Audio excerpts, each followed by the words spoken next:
siempre la tiene. ¿Cómo estás, Miguel? Buen día. ¿Cómo estás, Mónica? Me da gusto saludarte. Vaya fin de semana el que vivimos, porque todos vemos a lunares, literalmente, voy a usar una analogía como el diablo, ¿no? El diablo de la Ciudad de México. Así es. Lo atrapas, tú mismo decías, el hecho de que lo atrapen no quiere decir que no vayan a salir otros 5 a permanecer con el negocio.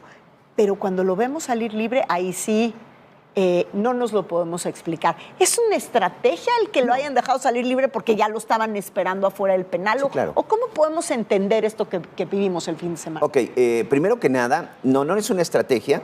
¿Y por qué la policía estaba ya esperando a que Lunares salga? Porque ya se había notificado por parte de la juez Moguel que lo iban a liberar por inconsistencias. ¿De qué se trataron estas inconsistencias? En la puesta a disposición. ¿Qué es la puesta a disposición? El momento en el que la policía entrega al delincuente al juez. Primero, habían dicho que era una detención en flagrancia, que esa es la facultad que sí tiene en este caso la Marina. Hay que recordar que fue un operativo en donde estuvo la Marina y también la gente de la Secretaría de Seguridad Ciudadana a cargo de Omar García Harfuch. El hecho es que en el momento que se dan esta puesta a disposición y declaraciones, hay contradicciones. Los policías no se ponen de acuerdo, unos dicen que fue en flagrancia, otros dicen que era una orden de aprehensión, otros dicen que llegaron hasta su domicilio. Esas inconsistencias permiten que la juez diga fue una detención ilegal o hay inconsistencias en la detención y lo liberan. La liberación no se da de manera inmediata. El único caso en donde vimos que una liberación de manera inmediata en cuestión de minutos se agarró y se fue la de Caro Quintero, que ahí fue una completa irregularidad. Entonces, cuando se le notifica a las autoridades que este sujeto va a salir libre por inconsistencias, se monta el operativo y se llevan esta orden de aprehensión que sí existe desde noviembre por el delito de secuestro exprés agravado. Por eso es que se da este operativo, entonces no se trató de ninguna coincidencia.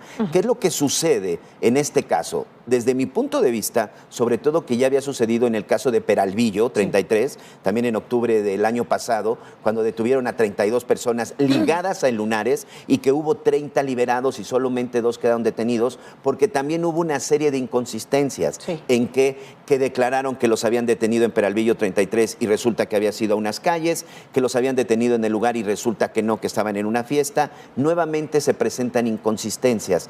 Yo creo que el problema es que Omar García Harfuch, hay que recordarle, él es el jefe de la policía, de la Secretaría de Seguridad Ciudadana. Su facultad de investigación y de detención en este sentido es más del Ministerio Público y de la Policía de Investigación. Sí hay áreas de inteligencia de la policía, porque incluso se hacen radiografías criminales, pero realmente quien tiene que hacer la labor de investigación y sobre todo obtener órdenes de aprehensión es la Policía de Investigación, que depende de la Fiscalía General de Justicia, en este caso de la señora Ernestina Godoy. La Secretaría de Seguridad Ciudadana, la policía de Omar García es un apoyo y sí hay áreas de inteligencia, pero en este caso siempre deben de recurrir a la Policía de Investigación. Creo que por ahí es en donde está faltando. Ya lo comentamos aquí una vez. Omar García es un hombre que tiene mucha experiencia en el área de inteligencia, pero creo que hoy no tiene el equipo suficiente. No tiene el equipo y la facultad, por lo que me estás diciendo. Correcto. Entonces, ¿están puestas las piezas en el lugar equivocado? ¿No sería Omar García Harfuch quien tendría que estar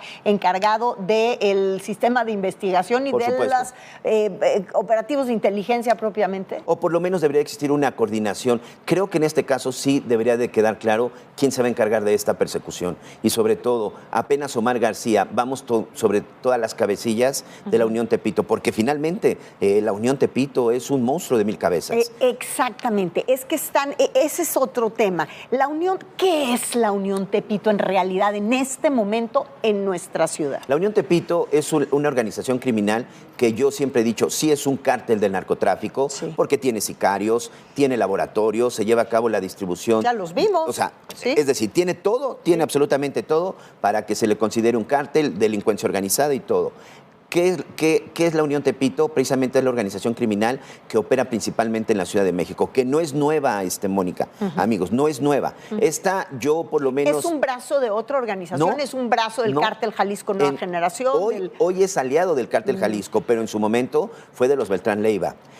Tú sabes perfectamente las investigaciones que en los últimos años he hecho del narcotráfico, especialmente un personaje, la Barbie, Edgar Valdés Villarreal. Hay unos datos que nos llevan del 2006 al 2008, en donde la Barbie precisamente es el encargado de las operaciones Si a mí me preguntaran quién fundó la Unión Tepito, yo me atrevería a decir que uno de los responsables fue Edgar Valdés Villarreal La Barbie, a través de Francisco, un sujeto que le decían el Pancho Cayagua, que fue asesinado recientemente. Desde el 2008, ese sujeto fue el que se encargó de la Unión Tepito. Lo detiene, lo meten a la cárcel y bueno, es una serie de situaciones. Finalmente lo matan. A partir de ese homicidio se da una separación. Pero la operación en Tepito tiene mucho más tiempo, desde la década de los 90. Incluso, sí, por supuesto, a principio recuerden, de repente se nos olvida, Jorge Ortiz el Tanque, este sujeto que era uno de los principales líderes en el barrio de Tepito. Él fue detenido a principios de los años 2000. Incluso su hijo está entre los desaparecidos del bar Heaven en la zona rosa. Es decir, Tepito, antes solamente la operación se daba en el barrio. Es decir, los narcomenudistas iban a Tepito, compraban la droga por kilos o por bola o por tabique, como ellos le llaman, y salían a las calles a distribuir. ¿Qué es lo que ha cambiado? Que la gente que distribuye la droga en Tepito ha salido y ahora ya no depende de esos narcomenudistas, sino que ellos están llevando el control del narcomenudeo, de la extorsión, el cobro de derecho de piso e incluso casos de robo a casa habitación. Hay una cacería. ¿Hay una cacería en este momento Pareciera en contra de esta organización? Sí, pareciera delictiva. que sí. Sí, porque hay que recordar que en los últimos años han sido detenidos, por ejemplo, el Betito, que hoy se encuentra con Lunares en el reclusorio norte. También se da la captura de este sujeto apodado el Pistache. Y es decir, sí ha habido una Pero ¿y esta persecución. cacería de qué manera nos vulnera a los ciudadanos y de qué manera nos deben de proteger las autoridades? Porque ellos tienen que seguir haciendo su trabajo. Claro, por supuesto. La organización delincuencial también sigue haciendo el suyo, ¿no? Hay un detalle. Hoy, con todas estas capturas, ¿qué es lo que pasa cuando detienen a un cabecilla? Surgen otros que quieren el poder. Un estudio de la propia Secretaría de Seguridad Ciudadana de Omar García Harfuch, se calcula que hay 16 bandas criminales que se hacen pasar o que están utilizando el nombre de la Unión Tepito para poder operar en gran parte de la ciudad. Uno de los lugares en donde sí no han podido entrar es mucho al oriente, porque ahí es en donde controla el cártel de Tláhuac. Pero hay por lo menos hoy 16 familias criminales o 16 grupos delincuenciales que forman parte de la Unión Tepito. Entonces eso nos habla incluso de por lo menos 10, 12 cabecillas que están en diferentes zonas. Porque hoy incluso el Betito, estando en el reclusorio norte, es increíble, pero a veces, bueno, no quiero hacer una comparación incorrecta, pero es como si este sujeto estuviera rentando, vendiendo la marca. Hay grupos criminales que hoy se hacen pasar por la Unión Tepito, o ese pequeño grupito que tenían, se lo están incorporando a la Unión Tepito, pero ya pueden usar el nombre. Incluso están pagando rentas por usar el nombre de la Unión Tepito. Entonces, hoy esta organización criminal, que insisto, es desde la década de los 90, antes se le conocía como la U, o los de Jesús Carranza, o los de la calle de Aztecas, o los de la Rinconada, la famosa Casa Blanca, y que de todos era conocido, que ahí se vendían armas y se distribuía droga. Quien los reorganiza o los empieza a formar y les empieza a enseñar el negocio bien del narcotráfico, te digo, es la Barbie, por ahí del 2007-2008. Fíjate qué interesante.